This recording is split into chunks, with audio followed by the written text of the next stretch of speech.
Menimbang bahwa sangat disayangkan motif terdakwa tidak terungkap dalam persidangan, mengapa terdakwa harus membuat cerita yang menyesatkan sedemikian rupa sehingga membuat Ferdi Sambo suaminya begitu marah dan terpicu merancang pembunuhan terhadap korban Yosua.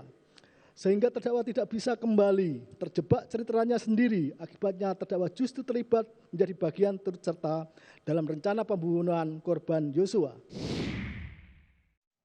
Ya tadi itu dibacakan oleh anggota Majelis Hakim Ribut Alimin.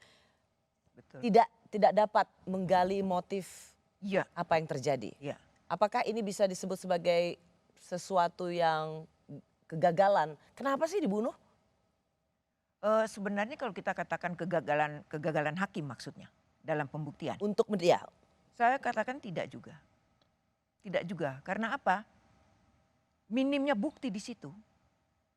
Dan nah itu tadi motif itu juga tidak perlu karena tidak terlalu harus diperlukan juga karena motif ini tidak mengakibatkan seseorang itu boleh dibunuh.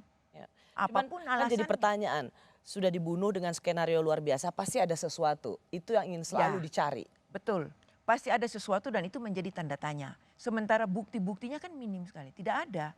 Yang paling tahu itu adalah Putri dan almarhum. Sementara Putri sendiri membuat skenario. Nah, dari mana bisa kita ungkapkan lagi motif itu? Tidak ada bukti yang lain. Karena yang mengetahui hanya mereka berdua. Sehingga fokus utama pertimbangan hakim adalah memastikan unsur pembunuhan berencana itu dapat dibuktikan, Ya, terbukti. Itu terbukti. Ada satu lagi yang menarik sebenarnya Bu Albertina ya, soal hakim mencari tahu seperti apa korban kekerasan seksual. Karena sidang sempat tertutup, Putri Chandrawati menangis terseduh-seduh sebagai saya adalah korban. Tapi hakim dalam pertimbangannya mengatakan sesuatu yang sangat berbeda tentang kekerasan seksual. Ini dia. Bahwa faktanya, menurut terdakwa, setelah mengalami kekerasan seksual serta adanya bantingan 3 kali yang mengakibatkan terdakwa jatuh terduduk, bersandar pada keranjang pakaian kotor. Terdakwa melalui saksi Riki Riksal telah memanggil korban Yosua dan ketika bertemu, terdakwa berusaha menenangkan korban Yosua serta mengatakan mengampuni perbuatanmu yang keji dan meminta korban Yosua resign. Perilaku terdakwa yang demikian bertolak belakang dengan korban kekerasan seksual pada umumnya sehingga tidak dapat diterima dan tidaklah logis.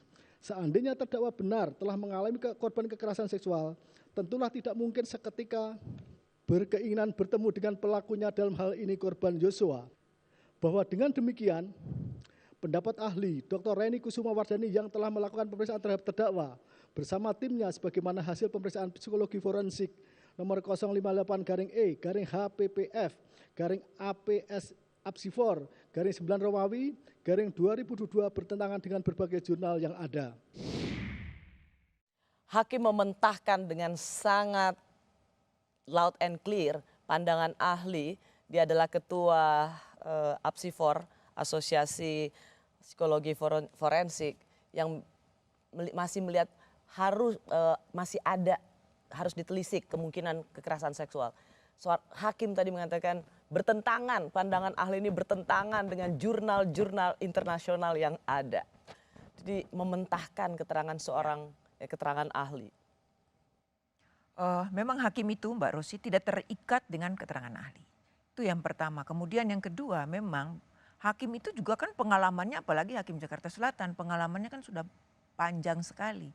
Dan banyak perkara-perkara kekerasan seksual yang kita tangani dan kita tahu bagaimana perilaku korban-korban kekerasan seksual ini. Ya, tapi kan ini kan ahlinya nggak kaleng-kaleng, dia sering dipakai oleh polisi untuk menjelaskan psikologi forensik, tapi kemudian dengan satu kalimat saja oleh hakim itu malu sih sebenarnya sebagai ahli kalau dianggap bertentangan loh dengan jurnal-jurnal yang ada. Saya pikir itu hal yang biasa lah.